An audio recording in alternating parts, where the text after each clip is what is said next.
Good morning, good afternoon, good evening, or whenever you should happen to find this. Welcome to the Quote of Arms podcast. I'm here today with.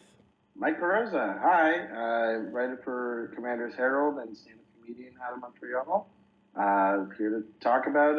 Am I introducing the tribe, or do you want to introduce the tribe? Either or. And I Well, we would can most talk. likely, the next question would be, what tribe are we here to discuss? So, Well, my tribe is going to be Clerics. I love Clerics. They're fun as hell. awesome. One of my best friends goes by Elder Cleric because he likes to take on the role of the white mage in like D&D type settings and such. The only time I've ever played D&D, I was like a cleric type. Like it's like a merfolk cleric. It was actually on the Commander Sphere podcast. We did a campaign with Sheldon Mannery not this last Christmas, but the one before is when they released them. So it was around then. And that's good vibes only if you want to check that out. But I played like a merfolk cleric mashup in the Theros campaign. It was a lot of fun. Nice. Yeah. Look forward to checking that out sometime. Oh yeah. Love clerics. They're I don't know, man. I gravitate towards them and I don't know why exactly, but I can dig it. So, to start with, what are clerics like? You can talk about this in the magic sense or just in the general sense. Well, clerics to me, in the general sense, are like there's a piety to them. There's like a devotion element to it. But there's a healing element to it. There's non-physical magic. You know what I mean? They're not like they're not necessarily a combat-heavy tribe. At least for me, in Magic they can be. What with like frontline medic and such, but I think of clerics. I think of smaller creatures. I think of low CMC for the most part, and low power toughness, but really kind of interesting abilities when it comes to like if they are reanimation clerics, then you've got yourself like necromancers. I love a good cleric like Alien Eternal Pilgrim, where there's a sacrifice element to it, but it's for a cause they all believe in, kind of deal.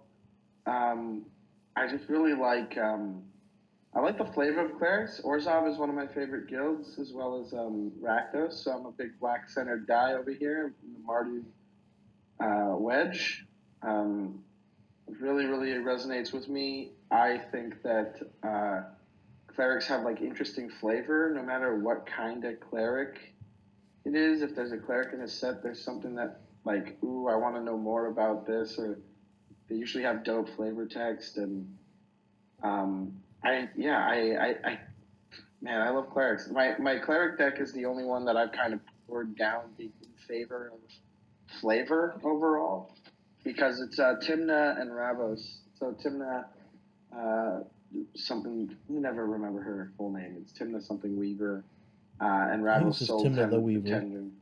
That's right, Timna the Weaver. There we go. It's not something Weaver. But so Timna and Ravos are my partner commanders, and the rest of the deck is as many clerics as I can find that makes sense. So, I love the Sun Titan effect, but there isn't a cleric that does exactly what Sun Titan does, but there is a Bishop of Rebirth, and that's going to go in instead of Sun Titan.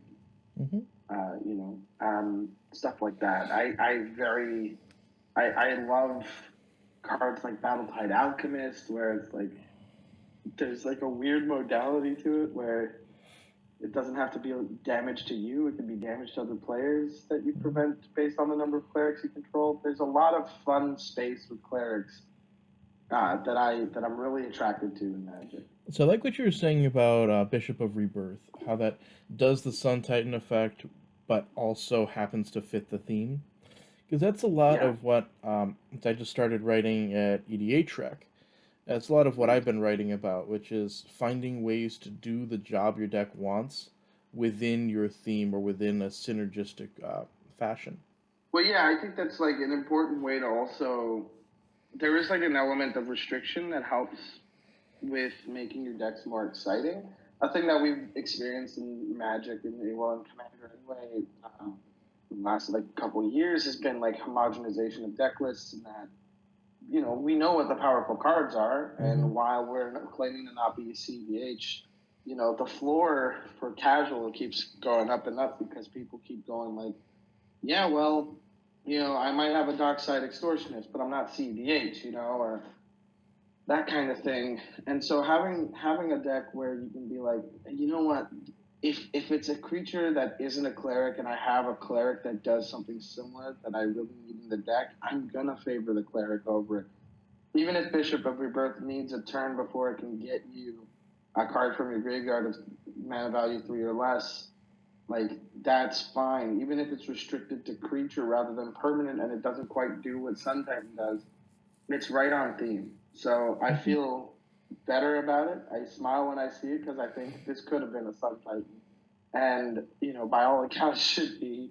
But when it comes to this deck, seeing the Bishop of Rebirth tells me like I picked this over a better card because the deck is to me about the tribe and not about winning or assembling a combo or Also, it's just my if you have other synergies with specifically members of the tribe, like Ancestors Prophet, Sun Titan doesn't trigger that.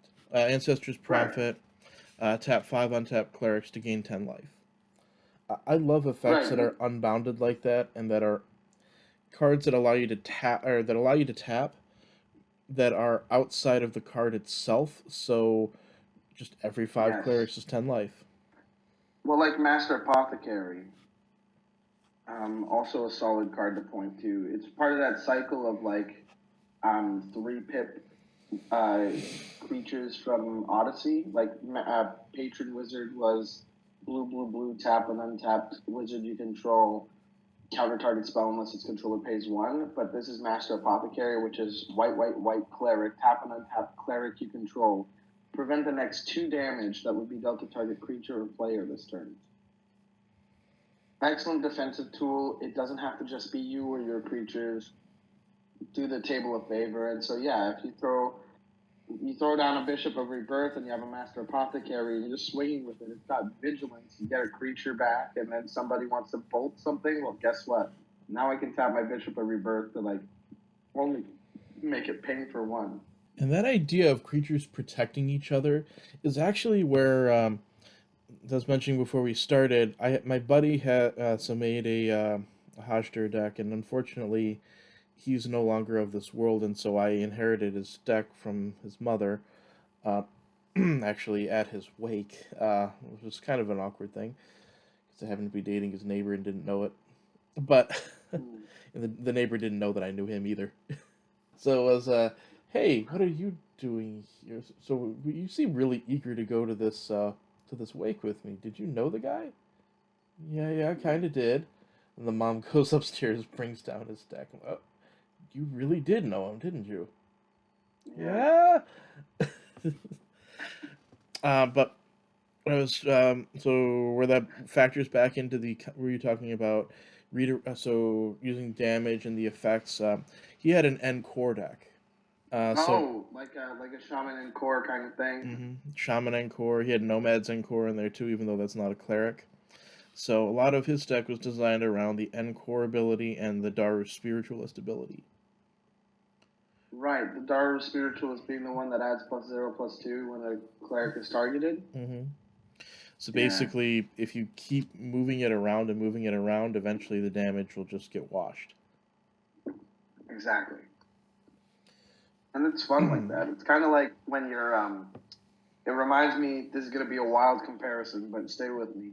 In the movie Saw 5, there is a part where they need to survive a shock from a high voltage panel, but if all 5 had survived instead of the 3 that were there, they would have been able to take a zap altogether if they held hands rather than what it ended up being, where they treated it like survival of the fittest and killed each other off.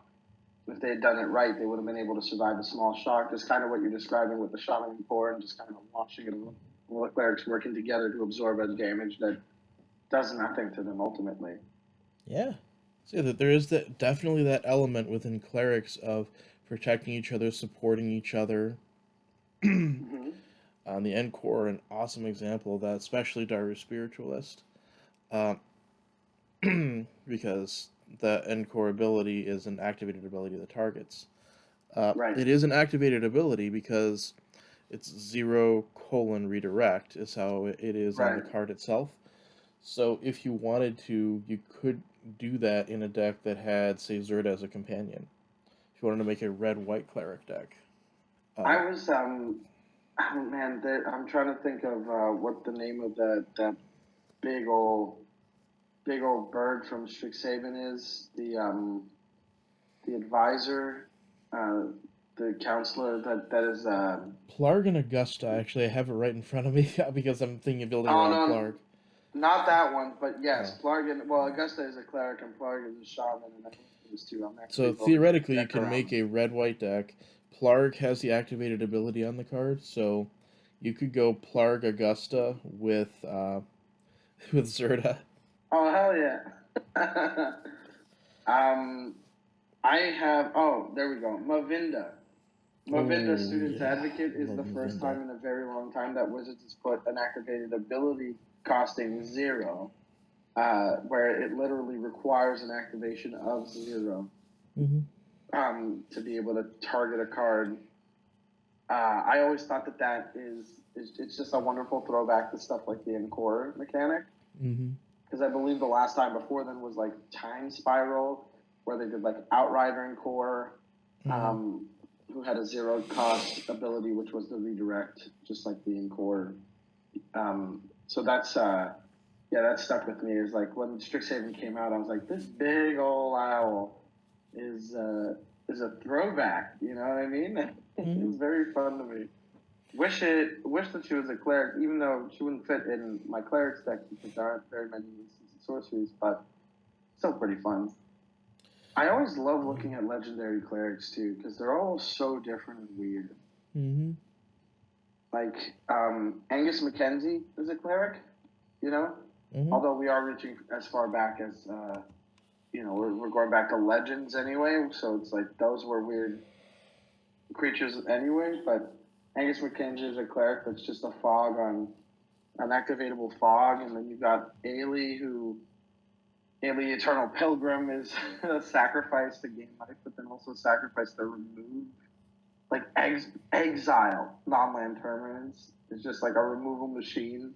Anguish Unmaking things, unbelievable. Drana the Last Blood Chief is a cleric to return non-legendary creature from your graveyard to play, tapped and attacking. Farsong and Sunspeaker are clerics, which is something that I never would have guessed. Yeah. Hapatra, Vizier of Poisons, is also a cleric, which is fun. But doesn't quite fit in the shell that I've got. But I've got a Hapatra deck, and I'm working on a free Ghost Forge deck, who's also a cleric. And I have a Lizolda the Blood Witch deck, who's also, you guessed it, a cleric. Big fan of this tribe. I had a Temet Vizier of Noctimoon deck. I have a Thalise Redwing Medium deck. Turns out a lot of my commanders are clerics. I think it's a very interesting tribe that isn't like set in many ways, but the ways that they are set are that they are smaller, they are less expensive most of the time, and they are versatile and strange. And yeah, I guess they're just fun to me. I really like these guys. Now, my preconception when I think about clerics, especially in the magic context, is I think Mm-hmm. about them as the white mage. Uh, Right, that's what your mind gravitates to first thing for sure. Especially when thinking about things like Goblin Slayer, the cleric's the white mage. Although she does have some moments, but it's like the anime Goblin Slayer has the white mage. You think about the traditional D&D roles, usually the white mage. Think about the color in Magic is usually white, and usually related to like life gaining or padding in some way, like Mm-hmm. Ancestors Prophet tapping to gain 10 life. In fact, that was kind of he had a couple of alternate win cons in the Hajdur deck. I'll say Ancestor's Prophet, with the addition of Vito Thorn of the Black Rose, is that his name? Vito something There was a Black veto, Rose. yeah. I don't remember exactly So the rest of it. Vito, it now turns that into just like a big old machine gun, like 10 damage, friggin' to any player. You gain 10 life. That's a 20 damage spread just from tapping 5 clerics. It's insane. Yeah. It's a really solid win con when you can protect it in the cleric deck, but it is still very fragile because it's creature based, and if I don't have a devoted caretaker out, it's hard to keep things around. Vito sends alarm bells going off that thing. Yeah, I usually think about the clerics as like Soul Warden, the Soul Sisters generally. Yes. Martyr of Sands. It's just a way to build it.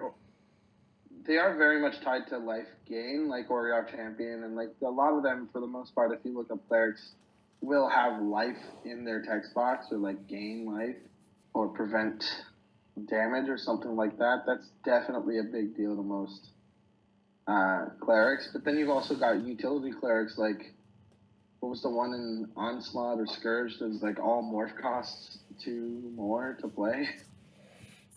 Like they tend to be like a little all over the map. Like some of them are huge rattlesnakes, like False Prophet, and some of them are just, like you said, Martyr of Sands. Where you have to give away a lot of information just to gain a little bit of life. Yeah, there have been some cool life gain payoffs that they put into white, like Speaker of the Heavens and Angel of Destiny, which are both clerics. Cool. I do think that what is it, Sigarda's Summons? No. It's one of the Sigarda cards from the recent Innistrad set. Sigarda's Splendor, which is now a life gain. So like in ETBs, the total life total and that you're up to, you drop her if it's equal or greater than the noted total, and then you note the new total, and whenever you cast a white spell, you gain a life. So the idea is that as long as you're on par with or higher than the life total that you wrote down, it's the white Phyrexian Arena. I think that's a really cool payoff for life gain.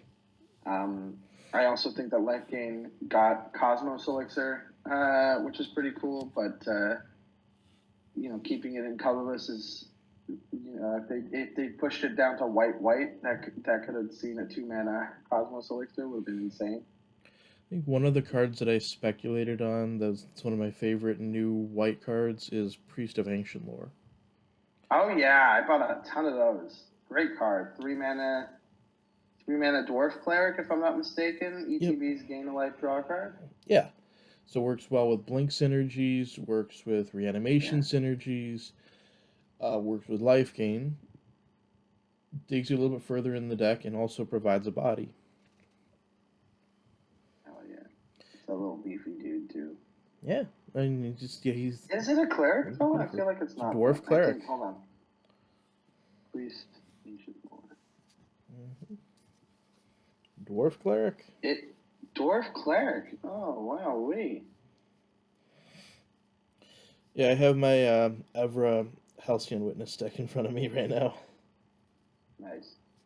Yeah, it is. Priest of Ancient Lore is a card that when I saw it, I was like, so why are we not, like, it's not, this isn't Farseek Adept, this isn't the Farsight Adept, I think is what it was called, where it enters, you draw a card and so does an opponent. That one was frustrating because I thought, okay, well, this is how they're doing card draw in white. They're not going back on it. And then they print Dwarf Cleric Wall of Omens, which, you know what, gimme. I'll take it for sure. I also really like Flump. I know it's not life gain, but it's white card draw, and, you can make some deals around the table. But I digress. We've moved away from clerics. That's okay. There are a couple more. So there are a couple clerics that I put into pretty much any white deck I build that's aggressive. Frontline Medic and Selfless Spirit both happen to be clerics. But those are both ones that can make your creatures indestructible. So I very much enjoy being able to attack, make my creatures indestructible, and then board wipe. Yeah, very good move. Solid utility to those. They I also have activated abilities. Frontline medic can counter can sack itself to counter. Selfless spirit can sack itself to make indestructible. So those are also cards that are perfectly okay with being in a Zerta companion deck. right. I think that the frontline medic activated ability is one that people just forget is on the card because the indestructible one is the one that sees the most action. Mm-hmm. But you know, you can catch somebody with an X spell that they didn't expect to get Oh countered yeah. because they forgot all about your frontline medic, who is gonna protect the whole table now. Sorry Yeah. you don't get that villainous wealth, buddy. Yeah. White can do some counters. Very, very situationally. Oh yeah. Another thing I look for when I'm evaluating cards and looking for new things coming out is I look for similar effects or I look for functional reprints. So like Banisher Mm, Priest and Fiend Hunter. yes. Granted, they are slightly different, I believe, but they are Right, both because Fiend clerics. Hunter has the text separated into clauses, whereas Banisher Priest keeps it all in one line. Because Fiend Hunter has that if it enters the battlefield and you sacrifice it before the trigger to exile something goes off, the trigger of it leaving the battlefield will go on first, and then you'll have the trigger to exile something still in the stack. So you'll permanently exile something rather than exiling it underneath Fiend Hunter, which is what the intention was. Mm-hmm. Versus Banisher Priest, it's like if it enters the battlefield and dies before it exiles, it doesn't do anything. Yeah. It basically blinks. So they are slightly different, but it Yeah, is still nice to be able to have both in the same deck, and they are both clerics. yeah. I think if I may be wrong about this, but I believe that green is the one with the least clerics. No, I think it's red. Red has the least clerics. It's got Yeah. to be red. Mm-hmm. I'm checking blue. Yeah, so blue is second, but red is definitely first. Red has 21 according to Scryfall, and even then, um, one of them is Plarg, Dean of Chaos, and that's not the side that's a cleric. Yeah. Angusta's a cleric. Mm-hmm. You got some weirdo clerics in here, like Blade Historian. It's very fun to me that it's a cleric. It's truly interesting that Blade Historian, this hybrid, borrows 4 times 2/3 that gives attacking creatures double strike. Your attacking creatures double strike. It's a human cleric. It's always very fun to me when something like that comes up. Um, but yeah, because they were centered in the Lorehold, you got a lot of clerics in Lorehold that were red, and that came up from that. Yeah. So that I, sort of brings into the question: how do you differentiate between the different types of casters in Magic, like shaman, wizard? Now they have warlocks, clerics. yeah, I'm a little disappointed in the Warlock separation from clerics because for the most part, every time there was a black cleric, it just kind of played like a warlock, you know, or for the Mm-hmm. most part, that was kind of the vibe. I do think that, shaman, I guess, like, is how green got their own kind of clerics, and when it's in red, shaman tend to be a little bit more chaotic, which I can see as a reason, or like they're non-humans, you know. Mm-hmm. But oops, I just moved my chair a little too much. I'll say that there is something that I feel definitely centers more in the shaman and warlock realm that is something that clerics were able to do, which is the Priest of Gix and Priest of Urabrask abilities. So Priest of Gix is black and Priest of Urabrask is red, and they're both human clerics that when they enter the battlefield, they 3 of their respective colors. So Priest of Urabrask enters the battlefield, it's 3 red mana to the mana pool, kind of mimicking the free spells of like frantic search and stuff, I guess. But I do think it'd be fun to see that happen in, you know, white, but I don't think it would work flavorfully. So I get why they wouldn't go that way, and I'd be shocked to see this continue being printed rather than embracing Warlock or Shaman for this ability. Like if Priest of Urabrask was going to be printed today, I could guarantee that this would be a Shaman ability, and it would be like, this is super rare, and it's not going to happen often. And so I think about that for sure. Yeah, that also does come in where it's like, well, this probably should have been printed as this type, and I wonder how that would impact how good or playable that type is if it had been printed in the type that it probably should have been. Right, which is what's so confusing about errata being, like, for instance, like, they've errated Phyrexian onto a bunch of cards, right? And that changes a bunch of them. Like, you know, for example, Priest of Urabrask is a Phyrexian human cleric, but there's a ton more Phyrexian creatures out there, but they didn't do that for Warlock. Like, Warlock typing is just the ones they've printed, which all, most of, come from the Adventures in the Forgotten Realms, I think, or would that be the Strixhaven? I think Strixhaven was where I first was conscious of them, but that was before Adventures. Forgotten Realms has a lot of them. Yeah. Oh, you know what? Karavek the Spiteful in M21 was a Warlock, and so was Kel's Fight Fixer from Jumpstart. So there's Warlock typing happening before. So about Jumpstart. Jumpstart would have been the first one, I believe. Let me see if this. I'm gonna release date, please. Okay, that's not it. Ascending. Oh wow. Okay. So we're looking at Throne of Eldraine for the first Warlocks. Barrow Witches and Alila are Warlocks. And then Ikoria Commander set had one. And then we've got Karavek and Kells, as mentioned, and Witch of the Moors, and Tempting Witch. So Tempting Witch being from Throne of Eldraine, and Witch of the Moors being a Jumpstart exclusive. And then Strixhaven onwards, there's a lot more Warlocks in the sets. And it is interesting to me to see them as Warlocks. For instance, like Shale, Dean of Radiance, is a Cleric, but on the backside, Ambrose, Dean of Shadow, is a Warlock, which does make sense to me in that, you know, they're going black being black is Warlocks because it's dark Clerics, and I kind of get why they're leaning that way.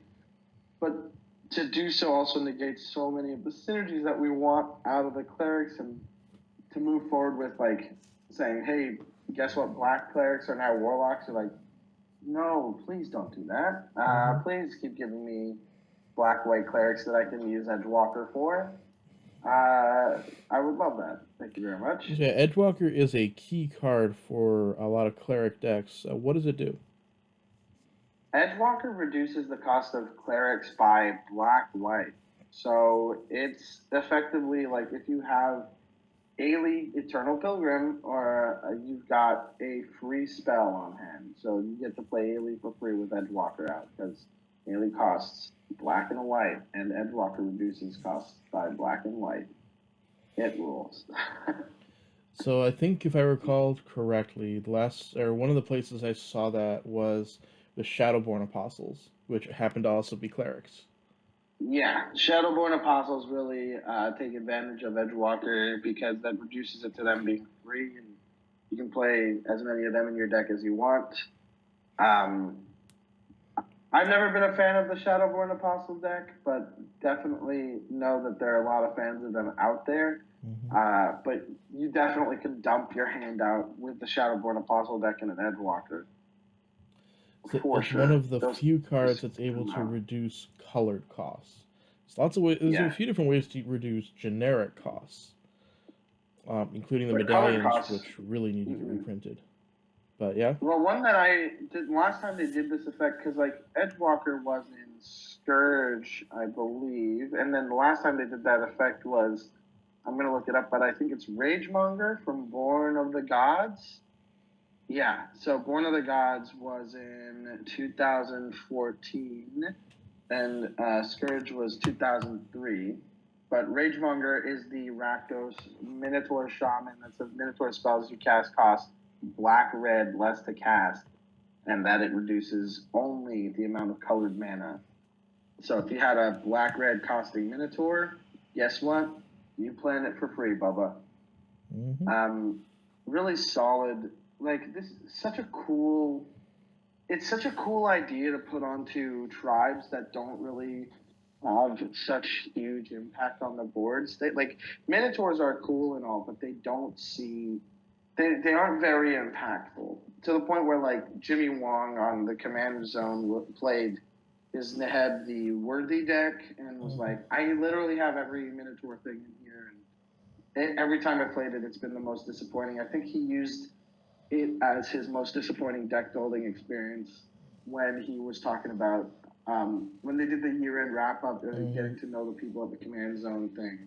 And I think he was like, one of my most disappointing experiences was building that deck, and it just never worked. And I had every bit of the Minotaur stuff, and it just never came together.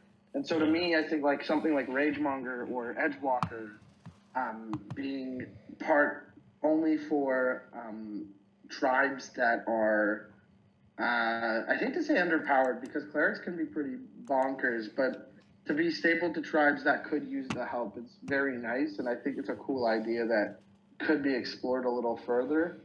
I would say maybe not for green.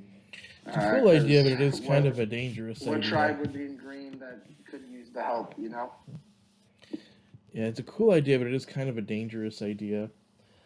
Super dangerous. But I think it's worth exploring in that. Like if I were somebody working at Wizards and we had an opportunity for a commander card for like a specific tribe in this non-tribal deck that it would reduce to command, like just a low impact card, and it was like, guess what? Your birds will cost you, white, blue less. Well, that's a stretch because a lot of birds cost white, just like a single white. But I don't think birds are particularly spicy. No, they're not the word in this case. But any tribe that really needs a lot of itself on the field could certainly benefit. For sure. Not every tribe does because, like, my dog deck only has my current. So I have a dog deck I have a few different ones, but the one that I use right now is a mono white deck with Isamaru as the commander, and it only has, I believe, 10 actual dogs in the deck, but it's going to get turn one every game. Right, at the least. I do like that. As much of a cop-out changelings are, they do help in this kind of case. You know what? We haven't even talked about the big daddy of this effect, which is Morophon the Boundless, who is literally a colorless legend who reduces a creature type by Wooburg. So you choose a creature type and it reduces all the colors at least 1 pip each. So it could be a 7-mana Edgewalker, but it is because of the symbols in its text box. It absolutely has to be 5-color commander, which is limiting in that sense, and also unlimiting in that sense because man, Wizards really been on a tear printing commanders with Wooburg in their text box and not in their casting cost. I think that's something to move away from, frankly. Yep. I think I want to go through a couple of clerics that I really like. Like I have already mentioned that I am building a Flargon Augusta deck and a Hofri Ghost Forge deck. Like those are both their clerics involved. I think of recent memory, Mangara the Diplomat is a cleric that I really like. It's 4 mana, has a big butt so it can defend well, but whenever an opponent attacks with creatures and there are 2 of them coming at you or more, you get to draw a card, and then if an opponent casts their second spell each turn, you also get to draw a card off of that. Commander's a format where people are casting things. So, you get that guy with a with a Soul Ring who plops a Signet together, and you've got Mangara out. You're getting a card off of that. That rules. I love Mangara a ton. I love Twilight Prophet. Twilight Prophet is the vampire cleric that's gotten a lot of attention for that new vampire commander deck. Or that old vampire commander that's gotten a lot of toys in the last set. Who's basically a reverse Bob. If you've got the City's Blessing, which means at the beginning of your upkeep, if you have the City's Blessing, you reveal the top card of your library, and each opponent loses life equal to that card's mana cost, and you gain that life. Solid cleric, very much a cleric that I am never going to cut from that cleric deck, even if a lot of the casting costs are low. It's an extra card, and you're paying for damage. And Yawgmoth is a cleric, very solid stack outlet, does a lot of work, draws you cards, takes care of the big beefy ding-dongs on the board. You can proliferate, you can get rid of an Avacyn with Yawgmoth, and big fan of Yawgmoth. We've already talked about Ancestor's Prophet and Ailey. Those are great. Battletide Alchemist is a great cleric. And I'd say Master Apothecary, who I've already talked about, is great. 8.5 Tails. Oh boy. Mm-hmm. 8.5 Tails is a card that really kind of fell off, but God, I love 8.5 Tails. It used to be one of the ubiquitous commanders when I started. Yeah. I started playing Commander when Jace the Mind Sculptor came out. Okay. I was like, no more standard for me. Oh, yeah. At least not until this thing's gone. A lot of people pushed out of there for sure. I can't even imagine what that standard must have been like. That card is so frustrating. The Fate Seal effect, that's what they named it in the times. But that Fate Seal effect is brutal. Mm-hmm. Having an opponent in a purely competitive setting decide whether or not your top card is too good to keep, brutal. So tough. What's rough about that format was that basically it was... I found out the hard way that when you cast a commander, not a commander, but when you cast a planeswalker, you retain priority and can activate it the same turn it came out. So they would cast it, and I would attempt to bolt it, and it didn't work, and I didn't understand it. Yeah, so once it enters the battlefield, I think unless there are any effects that happen when it enters the battlefield, yeah, they can retain priority. Mm-hmm. And that made absolutely no sense to me, because that's not how creatures work. That's not how Constellation works.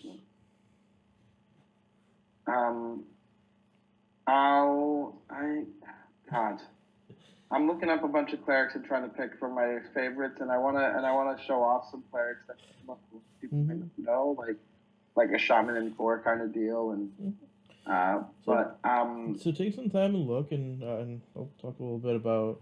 So when I started playing we would play 8 to 12 or 8 to 16 player games, and there was somebody who played 8.5 Tails a few times, and we had to try to understand what it did, and all the different things that it could do, like prevent targeted removal and such. We actually put a bounty on its head, just like we did with Sensei's Divining Top. Something like if we went, so some games we went with a point system instead of just knocking people out.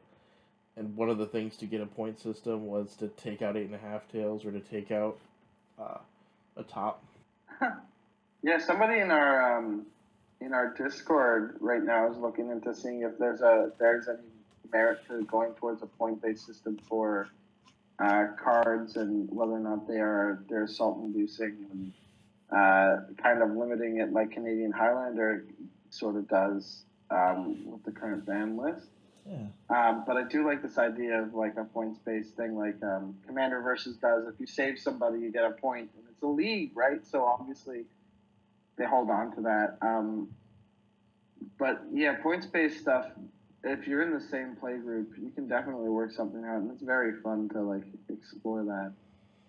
I found a bunch of clerics that I really like. I'm trying to find some that are maybe a little different and strange. Like, I'm not about to be like, Mother Runes, guess what you haven't, Oh, that is an you've interesting never one heard. in terms of it happening to also be a cleric, though, because it's a card that you would want to play anyways because it's a good card. Right. Like Give Her Runes as well. Mm-hmm. Um, like, That's an I, example of like pay attention to the card types of cards you already enjoy playing. There's another one. Benevolent Bodyguard was in my friend's Hoshter deck, yeah. so that's another one where you may already have it from say playing Pauper. I think that Ramanap Excavator is always a surprise cleric. Nobody remembers that that's a cleric because they're like, Naga, that's all we want. It's just Crucible Worlds on a body. Mm-hmm. Um, definitely something that you forget about. But yeah, Mother Runes is 100% a card that you just put in a good white deck that you need protection in. So for sure, I wanted to mention not necessarily a cleric, but a cleric land, Starlit Sanctum. Mm-hmm. It's a colorless land. It's one of these lands from Onslaught, I believe, where it's a colorless land where you can pay white, tap, and sacrifice a cleric to gain life equal to that creature's toughness. Or you can pay a black, tap, sacrifice a cleric, and make a player lose life equal to that creature's power. And that's also one that I remember when Aura was spoiled from Zendikar Rising. Aura Hierophant, I think it was something like that. I have it somewhere here on my list. Yeah, Skyclave Hierophant. He's the core cleric for 4 that has lifelink and says if it were another cleric, you could go dies, return target cleric card with lesser mana value from your graveyard to the battlefield. And when that guy was spoiled, I was like, well, I guess my stack of Edgewalkers and Starlit Sanctums are about to make me a pretty penny. But turns out there were a lot more popular legends in Zendikar Rising than Aura, the cleric, and I guess I'm somebody who thinks clerics are more fun than a lot of people think. But Starlit Sanctum is just a great surprise utility land that you can make in use of in your cleric's deck. Speaking of a cleric that you don't realize is a cleric is Grand Abolisher. Grand Abolisher is a solid card if you need to be left alone on your turn. For white, it's a human cleric, and your opponents can't cast spells or activate abilities of creatures, artifacts, and enchantments on your turn. It's just a great card that you'd include in a bunch of lists, but it is also a cleric, so it makes the cut for the cleric deck too. And it's a 2 CMC 2/2. It's just a great hate bear. I love the art on Orzhov Pontiff. Solid art on Is that it one. Have you the seen that three one? mana haunt? Yeah, it's the one with haunt that it haunts for either creatures you control get +1/+1 or creatures you don't control get -1/-1. I remember that. I don't remember exactly Yeah. where I've used it, but I've seen it in sideboards before to get rid of like a lot of small creatures. Yeah, it was. I believe at the time of Guild Pack's standard, or it might have for the standard period of the time. It was in sideboards a lot, and I think it might have had a splash in modern. But it just like it did not stick around. Like it's barely $1.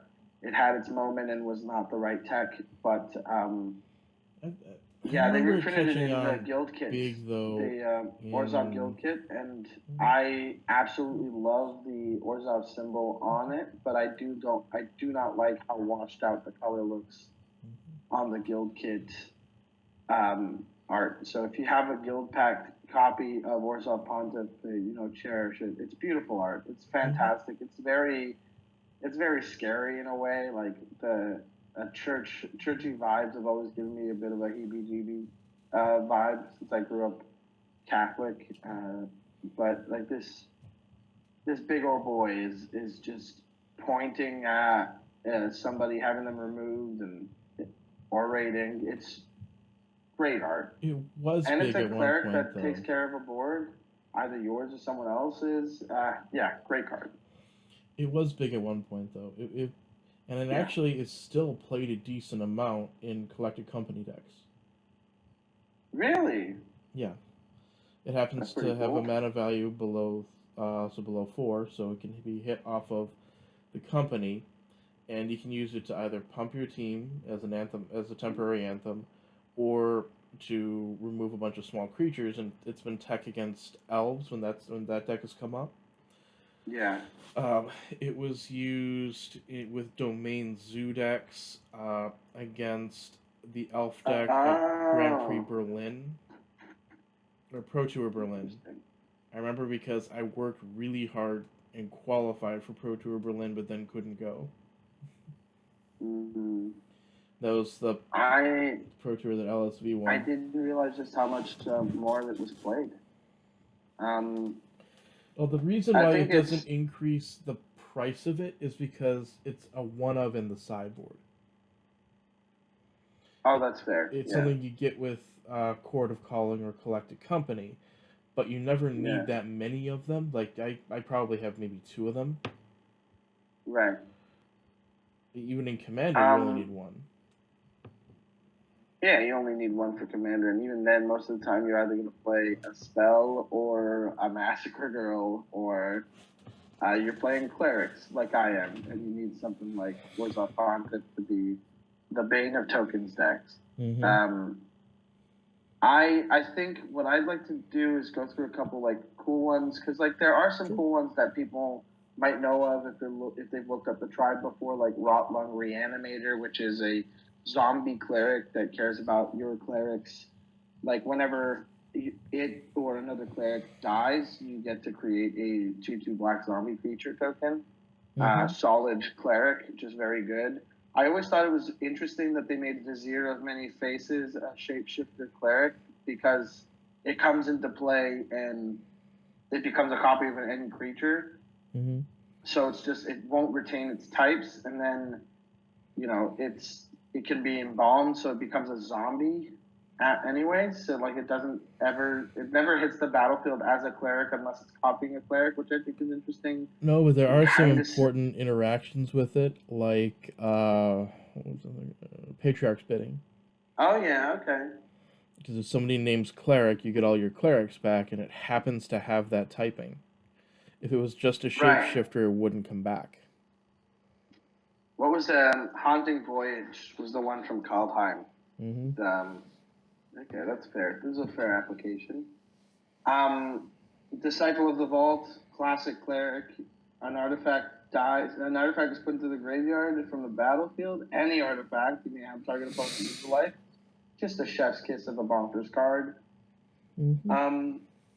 One that came out recently that I'm a big fan of that not a lot of people share my enthusiasm for, which is disappointing because Glorious Protector is a 4 mana angel cleric with flash and flying that ETBs and you exile any number of non-angel creatures you control until it leaves the battlefield. And you can foretell it for 2. And it costs 3 but to cast instead of 4. But essentially this becomes a big combo piece in the right decks. If you have like this ability on another creature, or if you have like a Felidar Guardian, I think that's the one that blinks. Either way, like you can just like batch all your creatures under it for the ETBs to hit at once, or a board wipe's coming. Great, I play Glorious Protector and I pick up all my non-angel creatures and guess what? They aren't going anywhere because as soon as the board wipe is done, Glorious Protector goes away, but the rest of those creatures come back. And I think people should be higher on Glorious Protector than they are. Like I understand that Resto Angel had been a staple for a little while, but we're talking about like super Resto Angel in terms of protecting. And yeah, the fact that you can foretell it and then save it for a rainy day, just fun. I really like this card. I think more people should give it a look. Obviously, Lizolda the Blood Witch has a special place in my heart as one of my commanders, as does Hapatra Vizier of Poisons. Let's see. Okay, so I picked a couple of fun ones that I really like that are clerics that don't have many uses that are very interesting but don't get played a lot. Have you heard of Glarecaster? Mm-hmm. So what does Glarecaster do? Glarecaster is a bird cleric for 6, so it's a 4 white, white, 3/3 bird cleric with flying. And an activated ability of the next time damage would be dealt to Glarecaster or you this turn, that damage is dealt to target creature or player instead. So essentially, it is 6 mana for an ability, but as you may have noted, it is an activated ability, so a Zerta Companion deck would make use of this for 4 mana instead. Next time damage would be dealt to Glarecaster, which means if somebody's coming in for a big swing with a commander, you throw the Glarecaster in front of it and activate it, that damage is going right back to their face instead, or even just killing the creature that is dealing that damage. It's a hefty price, but I think that the applications are very fun.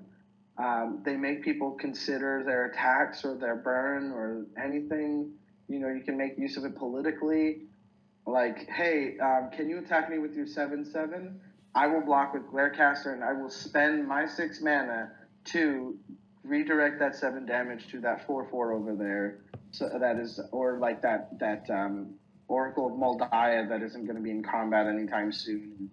We can't, kill with anything else. You know what I mean? Like, I do think that Glarecaster is worth playing with, especially it's a lower powered card, but it still makes things interesting. Onslaught Block was really big for players for me because they definitely explored some space, just like with Planner Guide. Planner Guide is a 1 mana 1/1 cleric for white, and its ability is 3 and a white, remove Planar Guide from the game, so exile Planar Guide, and then it says, remove all creatures from the game at the end of turn, return those creatures to play under their owner's control. So you do mess with tokens players who will not get their creatures back, and you get a bunch of ETBs for everyone, but it definitely sidesteps a board wipe and makes people consider playing around it. Just having this 1 mana 1/1 on the board definitely makes things a little bit weird for your opponents. Speaking of a 1 mana 1/1, we just got one in Midnight Hunt that I really like, and it's not one that people don't know of. It's Chaplain of Alms that gives is a 1 mana 1/1 with Ward 1 and First Strike. So we've come a long way from our 1 mana 1/1s. But with the disturb cost of 3 and a white, you can play it from your graveyard, get a 2/1 flying First Strike Spirit Cleric that gives each creature you control Ward 1. So it's just like fun protection, flavorfully good. It's got that utility of being castable from the graveyard. I think that this card is just like fantastic and definitely worth considering in some lists. I think it's very fun. Samite Elder, I don't know if you've heard of Samite Elder, but in colors like black and white, you can make use of this pretty well because Samite Elder is a 3 mana, so 2 and a white human cleric for 1/2. For a 1/2, its power and toughness is 1 and 2, and it's got a tap ability. Hint, hint, Zerta. Creatures you control gain protection from the color or colors of target permanent you control until end of turn. So your creatures get protection from black-white. So if somebody is aiming a Swords to Plowshares to one of your creatures and you've got a Samite Elder, you can tap it to target itself to give creatures you control protection from white and or you can give it protection from white and black, or if you have taken control of another player's permanent, you can use that. I think that Samite Elder is one that should see a lot more play. And I think finally another cool one that I want to talk about is Pulse Mage Advocate, which is part of the Advocate cycle that has kind of gotten a bit of a resurgence. So in Judgment, I think it was, Odyssey Torment Judgment block, they had Advocate cards, which had an effect that returns cards from an opponent's graveyard to their hand, and you get an effect. So Pulse Mage Advocate for 3 mana is a 1/3 cleric. You tap, return 3 target cards in an opponent's graveyard to their hand, and you get to reanimate a creature from your graveyard to play. Just a fantastic use of it. Some people like having cards in their graveyard, so if you're playing against like an Arami deck, you're kind of hosing them of an activation this way, and you're getting the reanimate trigger. I think that the Advocates are worth another look, especially in Commander. A couple people have been talking about it online as a fun cycle to revisit, especially if you're looking to go a little bit more casual. Their effects are pretty fun, and taking stuff out of a graveyard for an opponent can definitely have an effect on them and lose them pretty bad. So those are some clerics I really like, and I wish more people knew about. Awesome. Yeah, Nova Cleric and Planar Guide are also really cool. They're one-drop clerics that are able to sort of board wipe. Nova Cleric destroys all enchantments Yeah. if you sack it, and then Planar Guide can pay for exile him, and then it isn't. They're both activated abilities as well, so there's more stuff that you can do with Zerta. There's actually a lot of clerics that can go with Zerta. That's the thing about clerics is that they tend to have activated abilities. A lot of them do. And it's very fun because it does feed into this idea I have of clerics, which is they are the mages, right? They are the ones that are going to be casting the magic. They're, you know, if it's a battle scene in D&D, yes, you're a cleric, but you hang back. You're not as physically violent, but you're twiddling your fingers and making some stuff happen. They're the ones with a lot of support, with a lot of layered abilities working together, which I think is cool. The last one, which is also kind of support and in terms of being part of a combination, is a Sacred Guide. It's a 1 mana 1/1. It's 1 mana 1/1. You pay a colorless and a white and sack it to reveal cards from your library until you reveal a white card. Put that card in your hand. Remove all other revealed cards from the game. So if people are playing things like Hermit Druid, this is another card that, I mean, yes, it exiles instead of putting things in the grave, so it's not quite as good, but it's basically a tutor on a creature body, so it gets all of the creature benefits and such. It sacrifices, so it goes to your grave, but if you have an effect in white that you know you're going to want, like Open the Vaults, when you're not playing a lot of other white cards, this is an Open the Vaults. Man, I've seen too many people get burned by demonic consultation to want to try this for myself, but I know that people thrive on those deck builds. Yeah. I know that this is going to be a revelation for some people listening. This to me is like, oh man, it's too scary. I can't do this. I'll exile like 9 black cards before I hit a white one, knowing my luck. Oh, there goes all the lands that I wanted. But sometimes you just people, need like that my buddy Dexter, effect. might get a kick out of this guy for sure. And sometimes you just need that effect, and so what you do is you design your deck around it so that there's only one really good hit, like with Plarg. Right. It's like I'm designing a Plarg deck, and it's designed to go into either Resurgent Belief or Glimpse of Tomorrow. I haven't decided yet, but Love both of those. basically you design the deck to only ever be able to hit one thing, so you reduce the variance, which some people would say goes against EDH, but whatever. I'm one of those people. I like the variance a lot. I think that I don't like tutors at all. Like I don't play any beyond like land tutors, like fetch lands of some sort, like Terramorphic Expanse and stuff like that. Tutors for me, like a Farseek will do, but I personally prefer loading up on card draw and hoping I hit it, because that's part of the fun. Is like, is the deck gonna provide for me this time, or am I just gonna whiff? You know, even if I know I have the perfect card somewhere in there, and having a card in hand that would allow me to go get the perfect card would be a way to win. I do think that there's so much more excitement when I play that in hoping for a thing and waiting to see if it'll come up. And I like to know that my deck is going to do the thing, but not necessarily know if it's worth doing or how other players are going to play with it, or necessarily even if it's going to be enough, or how that's going to work with whatever else is going on at the table. But I like sitting down, shuffling up my 100 cards, and knowing that my deck is going to, well, 99 at least, but knowing that my deck's going to do the thing. I don't have to be concerned about mana screw. I don't have to be concerned about whether the pieces fit together or not, because I know that they do, because I designed it that way. But that's also, I have OCD, and I Okay. need to be able to control certain things, and otherwise it provides a lot of anxiety for me. I feel that. I get that. So Definitely. variance is a thing, but at least know that mathematically, statistically, it should work. I like that both of us are building Plarg and Augusta, but I think we have different vibes on what we want out of it. Because personally, I'm looking at Mm-hmm. Augusta's side and thinking, Post Mage Advocate, please. Mm-hmm. And I'm looking at Plarg like, get that card in the graveyard. I want it to come out for cheap, you know?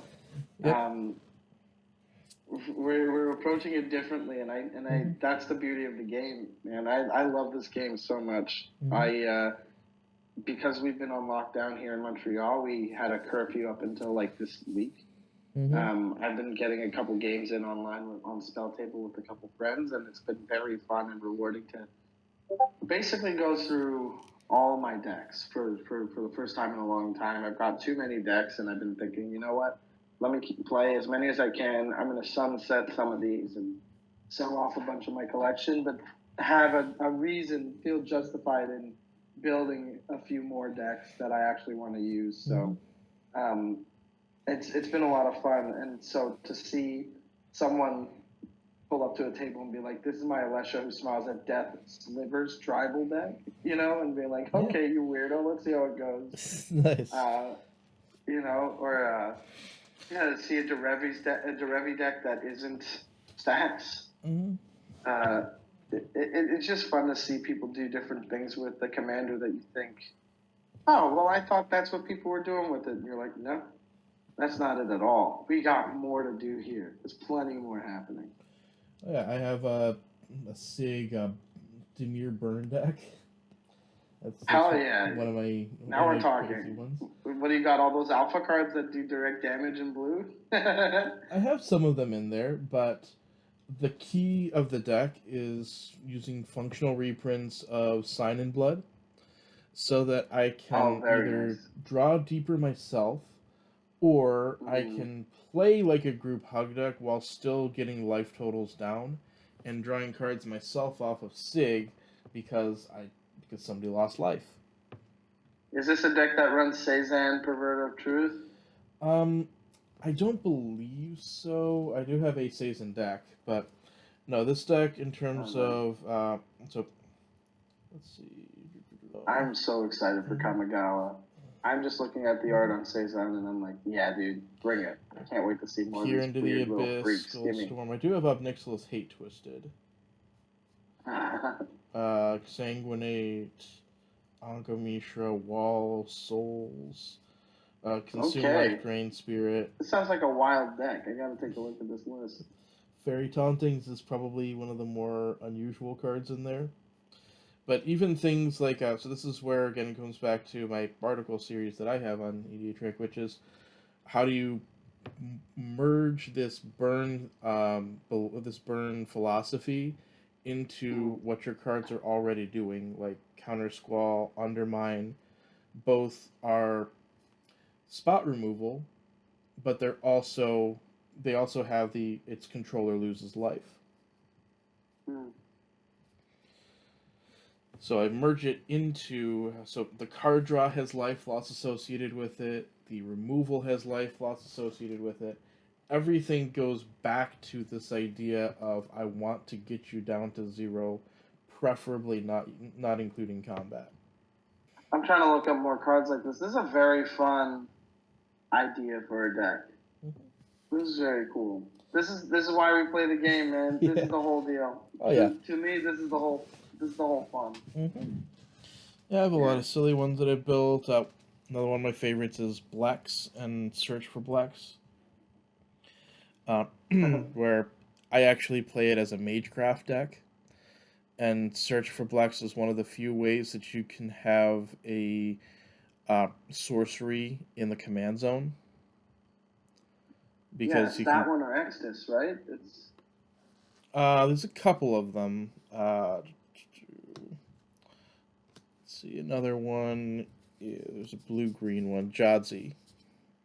Oh, that's right. Journey of the Oracle, because that's one that I might wind up building at some point. Interesting. But yeah, just being able to load up the graveyard, use like Gerard's orders to find Witherbloom Apprentice, and then Witherbloom Apprentice with the search for Blex, so I can keep casting that. And then eventually, when it goes to the graveyard, so when you cast the sorcery half, it would go to the graveyard. It instead goes to the graveyard as the front half. So because it's a commander, you can switch the zones. yes, so I can have it go to the graveyard as the creature part, and then reanimate it with something like with any reanimate. Spicy ding dong. That's fun. Yeah. So once I've cast the search for Blex enough times, and I don't think I can cast it again, I just have it go to the graveyard as Blex and then reanimate Blex. Or I can return Blex to my hand using like Animate Dead or something. Not Animate Dead, but one of those effects that returns a creature from your graveyard to your hand. Raise Dead? Like a Raise Dead. Yeah. So I can use a Raise Dead effect, put him from the grave to my hand, and then cast Search again. Just cool stuff like that. And the deck has a lot of flashback cards and retrace cards. Flashback and retrace. Retrace is a fun mechanic. I really, really always like retrace. Yep. So basically, the graveyard's like a second hand, and so the search for Blex is basically 4 mana, draw 5 cards. Yeah, I mean, it can be costly if you need that card in your hand, though. 3 life per card. 3 life per card in that case, it's like a let's see, in green you play library. It's like library for 5. Yeah, basically. Which is not bad. Not bad. I mean, it's pretty wild though. I haven't really, as far as I'm concerned, when it comes to Magic, green has really put a bad taste in my mouth. Like, it's just been so overpowered, and it kind of does everything to the point where I'm like overwhelmed by the choice of stuff to include, and then also being like, well, I think this is kind of boring. Like, I like a little bit of restriction. I don't want it to be so easy, you know? So, like, I have very few green decks. Used to have a lot more. You impose some restrictions upon yourself. Like, I have a Clothis Enchantress deck that does all the jobs a deck would need to do, but it does them using pretty much only enchantments. So even the ramp is like wild growth effects, like they're land enchantments.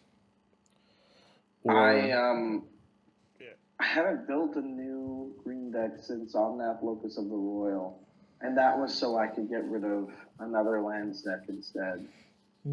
So, like, the only green decks I have at the moment are, Estrid the Masked is my Enchantress deck, so that's like strictly Enchantress in that way.